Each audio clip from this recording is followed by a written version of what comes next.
You had just fathered a child 2 months before by a woman that was not your wife. I am shocked that you would stand here and say you're completely cleared. Can you so casually cheat on a second wife and cheat on the mother of a child that had been born 2 months before, and you tell us you are completely cleared? Senator, how is that a complete clear? You've taken an oath, like you would take an oath to be Secretary of Defense in all of your weddings to be faithful to your wife. Is that correct? And your statements do that. We don't want women in the military, especially in combat. What a terrible statement. So please, do not deny that you've made those statements. You have. You said in your statement, you don't want politics in the DOD. Everything you've said in these public statements is politics. I don't want women. I don't want moms. What's wrong with a mom, by the way? Once you have babies, you therefore are no longer able to be lethal. I mean, you're basically saying women, after they have children, can't ever serve in the military in a combat role. You're quite sure that every general who serves should not go directly into the defense industry for 10 years. But you're not willing to make that same pledge? I'm not a general, Senator. You'll be the one. Let us just be clear.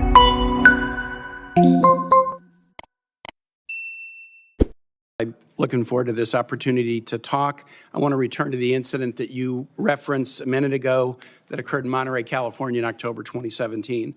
At that time, you were still married to your second wife, correct? I believe so. And you had just fathered a child by a woman who would later become your third wife, correct? Senator, I was falsely charged, fully investigated, and completely cleared. So you think you were completely cleared because you committed no crime. That's your definition of cleared? You had just fathered a child 2 months before by a woman that was not your wife. I am shocked that you would stand here and say you're completely cleared. Can you so casually cheat on a second wife and cheat on the mother of a child that had been born 2 months before, and you tell us you are completely cleared? Senator, how is that a complete clear? Senator, her child's name is Gwendolyn Hope Hegseth. And she's a child of God, and she's 7 years old. And she was, and you cheated on the mother of that child less than 2 months after that daughter was born, didn't you? Those were false charges. Well, it was fully investigated, and I was completely cleared. And I am so grateful for the marriage I have to this amazing woman behind me. You've admitted that you had sex at that hotel in October 2017. You said it was consensual, isn't that correct? Anything... You've admitted that it was consensual, and you were still married, and you just had a child by another woman. Again, how do you explain your judgment? Completely false charges against me. You fully investigated, and I was completely clear. You have admitted that you had sex while you were married to wife 2 after you just had fathered a child by wife 3. You've admitted that. Now, if it had been a sexual assault, that would be disqualifying to be Secretary of Defense, wouldn't it? It was a false claim then and a false claim now. If it had been a sexual assault, that would be disqualifying to be Secretary of Defense, wouldn't it? That was a false claim. So you talking about a hypothetical. So you can't tell me whether someone who has committed a sexual assault is disqualified from being Secretary of Defense?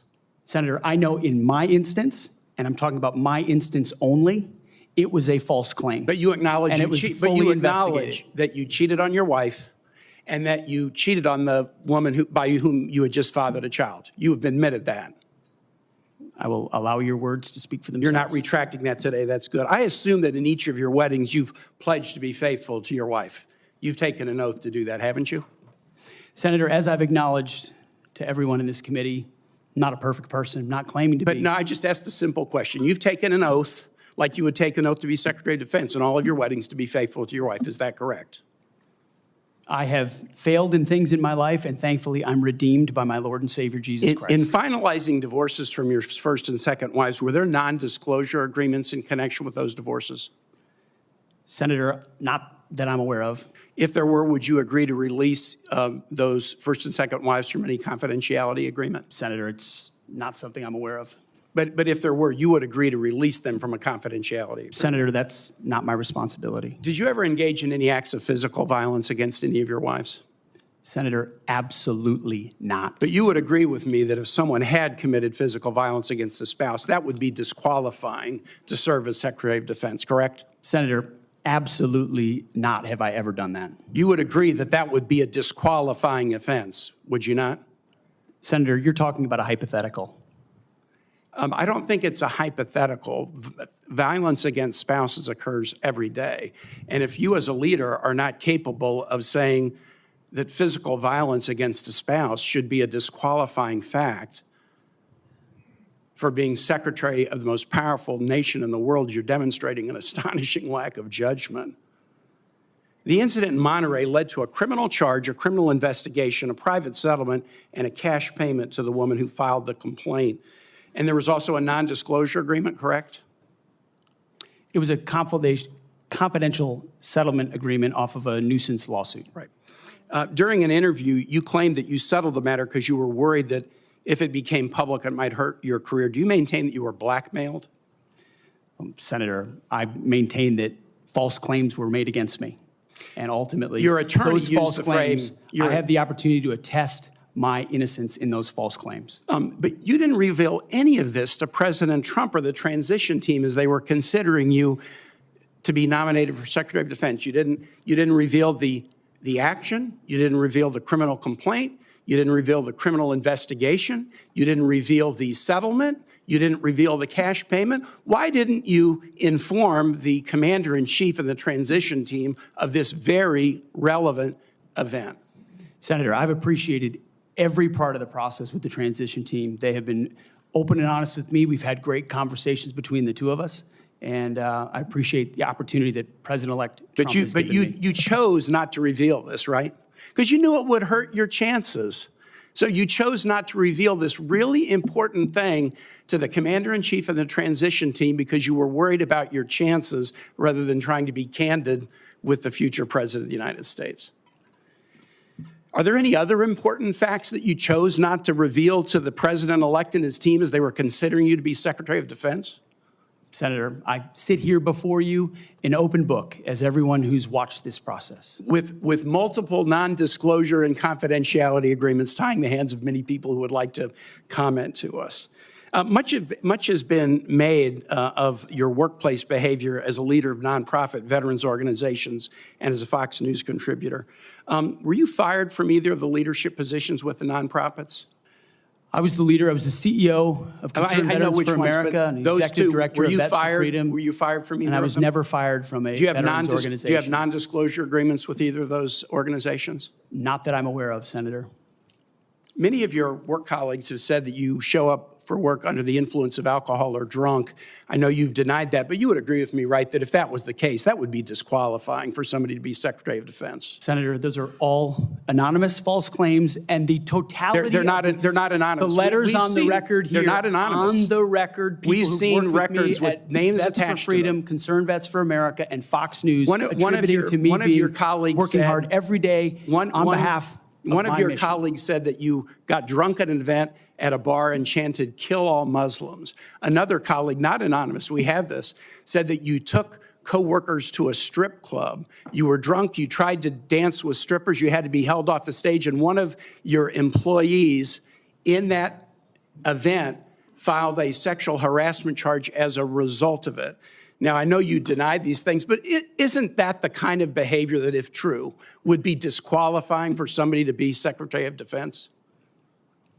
Senator, anonymous false charges. They're not anonymous. And I'll just conclude and say this to the chairman. You claim that this was all anonymous. We have seen records with names attached to all of these, including the name of your own mother. So don't make this into some anonymous press thing. We have seen multiple names of colleagues consistently throughout your career that have talked about your abusive actions, Chairman, attitudes, I think he's words, over and his time. statements. He's way over his time. I now yield. And thank you very much. Senator Gillibrand. Thank you, Mr. Chairman. Thank you, Mr. Hegseth. I do want to thank you for your service, and I want to thank you for your willingness to serve in this capacity. Thank you, Senator. I have many concerns about your record, and particularly your public statements, because they are so hurtful to the men and women who are currently serving in the U.S. military, harmful to morale, harmful to good order and discipline. If you are saying that women shouldn't be serving in the military, and I'm going to read you your quotes, because the quotes themselves are terrible. You will have to change how you see women to do this job well, and I don't know if you are capable of that. So I want to press on these issues that my colleague Jean Shaheen brought up, because she said it so well. So first of all, you answered your questionnaire do you believe that any American who wants to serve in their country in the military and can meet objective standards set by the military should be allowed to serve without limitation? You've said yes to that question.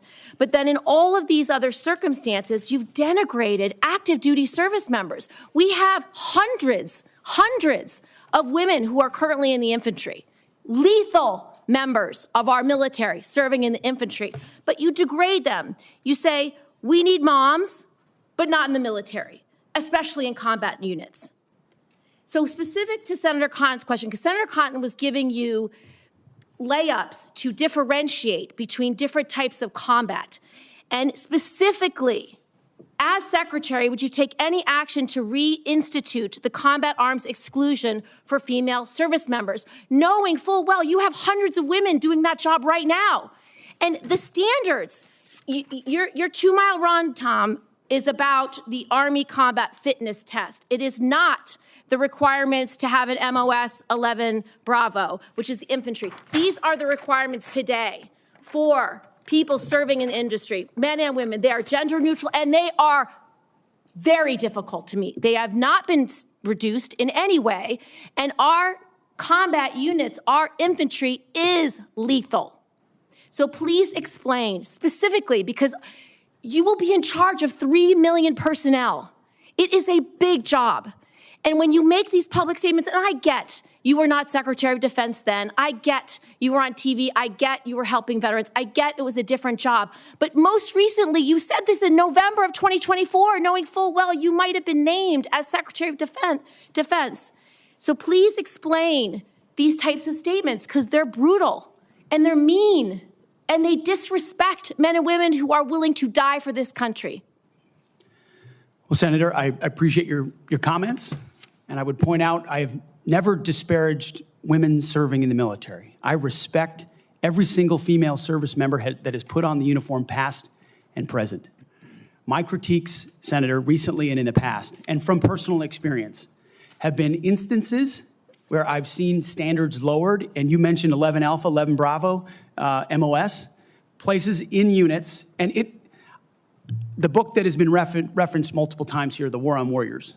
I spent months talking to active duty service members, men and women, low ranks, high ranks, combat arms and not combat arms. And what each and every one of them told me, and which personal instances have shown me, is that in ways direct, indirect, overt, and subtle, standards have been changed inside infantry training units, ranger school, infantry battalions, to ensure that Give me one example. Please give me an example. I get you're making these generalized statements. Commanders meet quotas to have a certain number of female infantry officers or infantry enlisted, and that disparages those women who are incredibly capable of meeting that standard. Infantry. Commanders do not have to have a quota for women in the infantry. That does not exist. It does not exist. And your statements are creating the impression that these exist, because they do not. There are not quotas. We want the most lethal force. But I'm telling you, having been here for 15 years, listening to testimony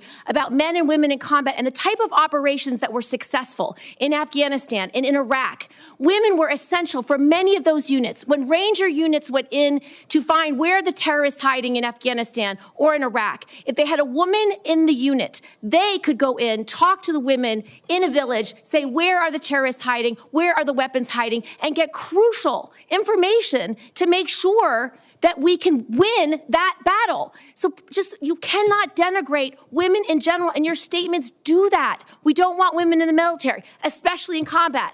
What a terrible statement. So please, do not deny that you've made those statements. You have. We take the responsibility of standards very seriously, and we will work with you. I'm equally distressed you would not meet with me before this hearing. We could have covered all of this before you came here, so I could get to the 15 other questions that I want to get to.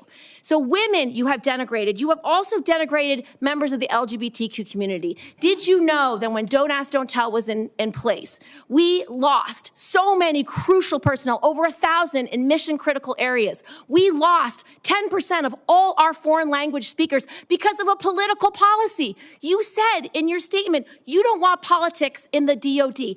Everything you've said in these public statements is politics. I don't want women. I don't want moms. What's wrong with a mom, by the way? Once you have babies, you therefore are no longer able to be lethal. I mean, you're basically saying women, after they have children, can't ever serve in the military in a combat role. It's a silly thing to say. It's a silly thing to say, beneath the position that you are aspiring to. To denigrate LGBTQ service members is a mistake. If you are a sharpshooter, you're as lethal regardless of what your gender identity is, regardless of who you love. So please know this to be a true statement. So you say it was a political thing. You say it undermined us, social engineering. I don't know why someone having to publicly say or not publicly say who they love is social engineering. I think having that policy in the first place was highly problematic. And as you said in your statement, do you agree anybody should be able to serve in the military if they meet the standards? Senator, as the president has stated, I don't disagree with the overturn of Don't Ask, Don't Tell. Great, because I don't want you thinking, can't serve if you're a mom, can't serve if you're LGBTQ, and then last, can't serve if you're a leftist. The statements you said about people who have views differently than you, that we're the enemy, are you saying that 50% of the DOD, if they hold liberal views or leftist views or are Democrats, are not welcome in the military? Are you saying that? Senator, I volunteered to deploy to Afghanistan under Democrat President Barack Obama. I also volunteered to guard the inauguration of Joe Biden, but was denied the opportunity to serve because I was identified as an extremist by my own unit for a Christian tattoo. Thank you very much, Senator Warren. Thank you, Mr. Chairman. And Mr. Hegseth, thank you. Thank you for your service. So if you're confirmed as Secretary of Defense, you will oversee our military, including about 250,000 women who currently serve on active duty in the Army, the Navy, the Air Force, the Space Forces, and the Marines. And I have serious concerns that your behavior toward women disqualifies you from serving in this role. Now, I've been trying to get answers from you for quite some time on this. You haven't wanted to meet or to answer any of my questions, so we'll just have to do it here and dive in. I want to pick up on some of the questions asked by Senators Shaheen and Gillibrand and Hirono, and I just want to make sure we have a list of some of the facts that I think are undisputed. I'm not going to talk about anonymous sources. I'm just going to quote you directly. We've got the video. We've got it in print.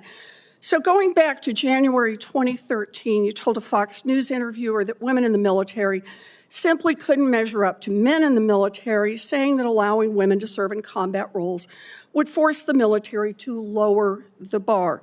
You picked up on that same theme in 2015, making remarks on Fox News, referring to women in combat as, quote, it would erode standards. June 2024, you said on Ben Shapiro's podcast, quote, women shouldn't be in combat at all. And then, of course, we've talked about it in 2024. You published a book, and you say on page 26 of your book, we need moms, but not in the military, especially in combat units. Page 48 of your book, you claim that women should not be in combat roles because men are distracted by women. And then 10 weeks ago, you appeared on the Sean Ryan show and said, I'm straight up just saying we should not have women in combat roles. Now, I presume you recall making all these statements? Senator, I'm not familiar with the article you're pointing to in 2013, but it underscores my argument completely because in that 2013 argument, I was talking about standards. No, standards are what it's always been about, Let's not Senator. have this same fight again. Always been about Senate I've quoted standards. you directly. We've got the video. We're happy to show it. But I want to be clear here. For 12 years, you were quite open about your views, and your views were consistently the same. Women are inferior soldiers, sailors, Marines, airmen, and guardians. And in case anyone missed the point, and these are your words from 10 weeks ago, women absolutely straight up should not be permitted to serve in combat. And I notice on each of these quotes, those are said without qualification. It's not by how much you can lift or how fast you can run. They don't belong in combat, period, or your words, straight up.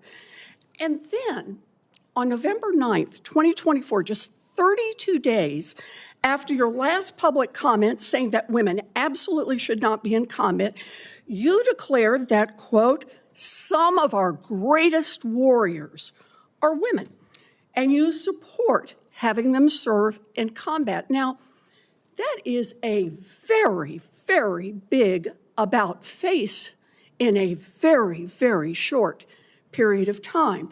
So help me understand, Mr. Hegseth, what extraordinary event happened in that 32-day period that made you change the core values you had expressed for the preceding 12 years? Senator, again, I very much appreciate you bringing up my comments from 2013 because for me, this issue has always been about standards. And unfortunately, because of some of the people that have been in political power for the last 4 years, priorities other than standards, lethality, and meritocracy have driven decision-making. I'm quoting you from the podcast. Women shouldn't be in combat at all. Where is the reference to standards? That they should be there if they can carry, if they can run? I don't see that at all, Mr. Hegseth. What I see is that there's a 32-day period in which you suddenly have another description about your views of women in the military. And I just want to know, what changed in the 32 days that the song you sang is not the song you come in here today to sing? Senator, the concerns I have and the concerns that many have had, especially in ground combat units, is that in pursuit of certain percentages or quotas, standards have been changed. And that makes the combat more difficult let me make a for everybody suggestion involved. about what happened in that 32 days. You got a nomination from President Trump. Now, I've heard of deathbed conversions, but this is the first time I've heard of a nomination conversion. And I hope you understand that many women serving in the military right now might think that if you can convert so rapidly your long-held and aggressively pursued views in just 32 days, that 32 days after you get confirmed, maybe you'll just reverse those views and go back to the old guy who said straight up, women do not belong in combat. Now, Mr. Hegseth, you have written that after they retire, generals should be banned from working for the defense industry for 10 years. You and I agree on the corrosive effects of the revolving door between the Pentagon and defense contractors. It's something I would have liked to talk with you about if you'd come and been willing to visit with me. But the question I have for you on this is, will you put your money where your mouth is and agree that when you leave this job, you will not work for the defense industry for 10 years? Senator, it's not even a question I've thought about because it's not think about one it right now. It's not one. My motivation for this job I understand has never that. I been just about need what a could yes or no conceivably here. come next. Time is short. I just need a yes or no. I would consult with the president about what the policy should be In at the Defense other Department. words, you're quite sure that every general who serves should not go directly into the defense industry for 10 years. But you're not willing to make that same pledge? I'm not a general, Senator. You'll be the one, let us just be clear, in charge of the generals. So you're saying sauce for the goose, but certainly not sauce for the gander? I would want to see what the policy of the president is. I'll bet you would. Thank you, Senator Warren.